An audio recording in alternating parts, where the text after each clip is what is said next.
Bismillahirrahmanirrahim. Punya keluasan rezeki. Walam yutuh. Alhamdulillahirabbil alamin. Allah berfirman, kata infak itu dia punya irisan dengan kata nifak. Infak Ketika roh dicabut dari jasad kita, Bapak Ibu Saudara, ketika roh dicabut,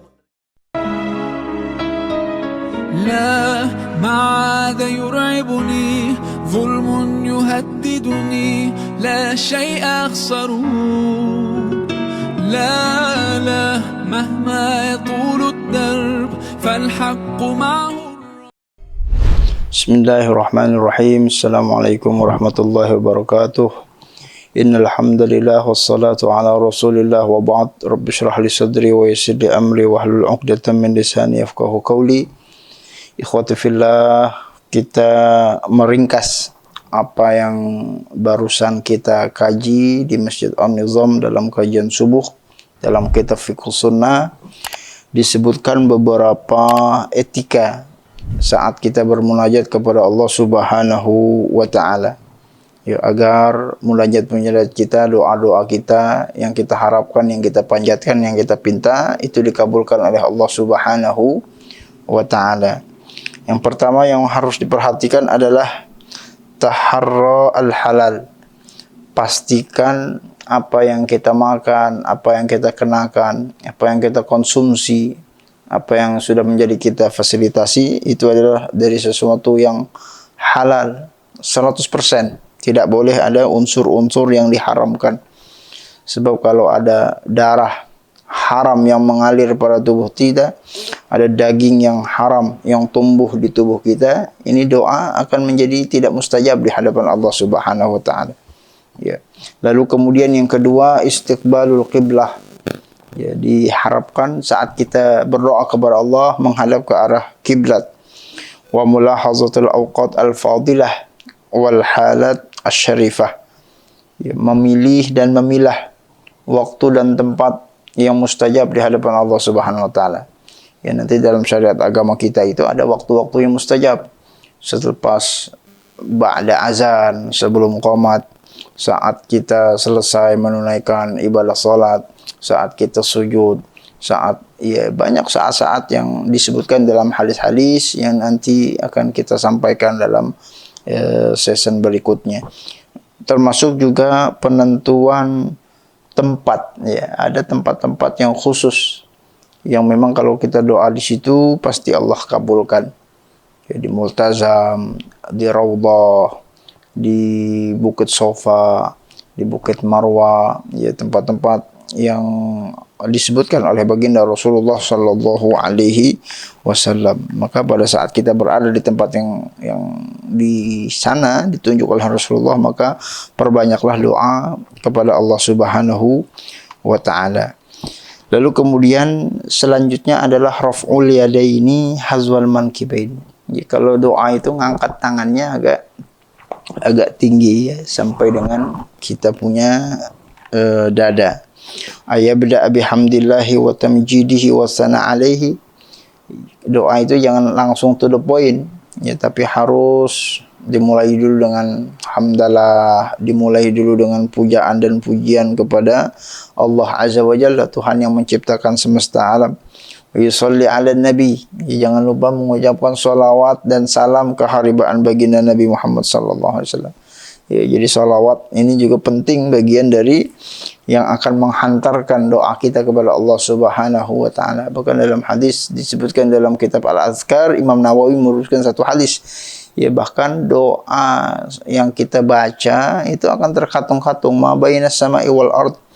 Ya, dia ngambang antara langit dan bumi, hatta tusalli ala nabi ke Muhammadin sallallahu alaihi wasallam, sampai kita berselawat ke haribaan baginda Rasulullah sallallahu alaihi wasallam. Maka jangan lupa berselawat saat kita berdoa, kalau doa kita ingin doa yang dikabulkan oleh Allah Subhanahu wa taala. Lalu kemudian hudurul qalbi wa idharul faqah wad dara'ah ila Allah azza wa jalla. Menghadirkan hati penuh dengan kekhusyuan, penuh dengan kesyahduan, penuh dengan keikhlasan Ya, doa bukan karena keterpaksaan, doanya tidak bermalas-malasan, doanya tidak, ya doa terus khusyuk, menghadirkan hati. Jadi yang minta itu bukan cuma lisan kita, ya, tapi hadirkan pikiran yang jernih, ya, hati yang khusyuk, yang ikhlas, ya, dengan penuh kesungguhan, dan doa itulah yang nanti akan dikabul oleh Allah Subhanahu wa taala. Ad-du'a bi ghairi ismin aw qati'ati rahim. Yang perlu diperhatikan, jangan minta doa yang terkaitan dengan perbuatan dosa. Ya, perbuatan dosa yang kita minta kepada Allah, ya, kita doa biar dimudahkan maksiat, ini menjadi doa yang nanti tidak beretika di hadapan Allah. Doa-doa yang terkait dengan permusuhan dengan saudara seiman, itu juga bukan sesuatu yang diperintahkan oleh baginda Rasulullah sallallahu alaihi wasallam. Wa adamul istibta' lil ijabah. Ya, jangan terlalu cepat-cepat mengambil kesimpulan yang keliru kalau doanya belum dikabulkan sama Allah. Ya, kan banyak ada juga sebagian dari kita yang kadang komentar, sudah lama doa sama Allah kok belum dikabul-kabulin juga ya. Nah, ini perkataan itu namanya istibta. Ya, terlalu cepat mengambil kesimpulan yang keliru, suuzon kepada Allah Subhanahu wa taala. Justru dengan itulah maka Allah tidak jadi mengabulkan doa yang kita panjatkan kepadanya. Ad-du'a ma'al jazmi. Ya, doa itu harus penuh dengan keyakinan, ya, bahwa doa kita pasti dikabulkan. Ya, jangan sambil doa hati ragu, ini dikabulin enggak ya sama Allah ya? Ini mungkin enggak ya Allah kabulin doa kita? Jadi keraguan-keraguan yang ada di dalam hati kita itu justru menjadikan doa kita tidak mustajab di hadapan Allah Subhanahu wa taala. Lalu kemudian yang selanjutnya, ikhtiar jawami'il kalim. Ya, memilah dan memilih redaksi yang sekiranya kalau kita doa dengan redaksi itu doanya dapatnya banyak. Ya, jadi doanya enggak nyicil, doanya ini grosir. Ya, sekali dapat ya banyak. Kenapa? Karena redaksi doanya itu mencakup tatanan yang global ya. Ya, tentu redaksi doa-doa itu ada beberapa yang diajarkan oleh baginda Rasulullah sallallahu alaihi wasallam, seperti doa Rabbana atina fid dunya hasanah wa fil akhirati hasanah wa qina azabannar. Kita minta di dunia yang baik, akhirat yang baik. Ya kan, kalau dapat kebaikan di dunia itu kan berarti kan semuanya dapat, kesehatan, dapat kedikjayaan, dapat kemakmuran, dapat kesuksesan, semuanya di dunia hasanah, wa fil akhirati hasanah, kebaikan di akhirat.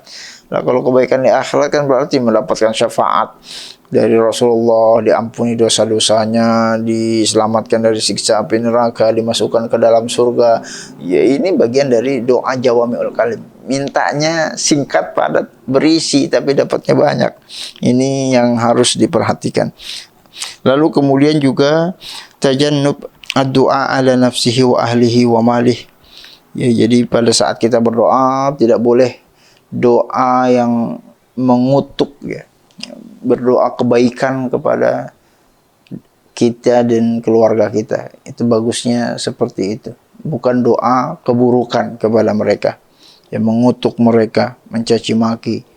Ya, ini adalah sesuatu yang tidak diajarkan oleh Rasulullah. Lalu kemudian tikrar doa salasan. Kalau bisa kita ulangi, kita punya doa sebanyak 3 kali sebagai bentuk kesungguhan. Lalu idza da'a li ghairihi ay yabda bi nafsihi. Kalau ingin doakan orang lain, jangan lupa doakan diri kita dulu. Ya, kita minta doa buat anak, diri kita dulu kita doa. Kita minta doa buat kedua orang tua, diri kita dulu kita doa. Kita minta doa buat saudara kita, sahabat kita, tetangga kita, diri kita dulu kita mulai. Allahumma ighfir, ya Allah ampuni aku, wal muslimina wal muslimat, ampuni orang-orang Islam baik laki-laki maupun perempuan. Allahumma ighfirli wali walidayya, ampuni aku, ampuni kedua orang tuaku. Jadi mulainya dari diri kita terlebih dahulu. Lalu kemudian sunnah yang terakhir disebutkan karena waktu kita terbatas, mashul wajhi bil yadain. Ya, selesai kita doa, ya jangan lupa mengusap ya kita punya wajah. Ya, ini adalah bagian sunnah yang dijelaskan dalam kitab Fiqhus Sunnah. Ya, jadi membasuh, mengusap kita punya wajah selesai mendoa itu adalah hukumnya sunnah. Wallahu a'lam bishawab. Mudah-mudahan apa yang disampaikan ini bermanfaat, dan mudah-mudahan kalau hal-hal yang disebutkan dalam kitab ini kita tunaikan dan kita penuhi, mudah-mudahan doa kita seluruhnya dikabul oleh Allah Subhanahu wa taala. Hadanallahu wa iyyakum ajma'in billahi taufiqul hidayah. Wassalamualaikum warahmatullahi wabarakatuh.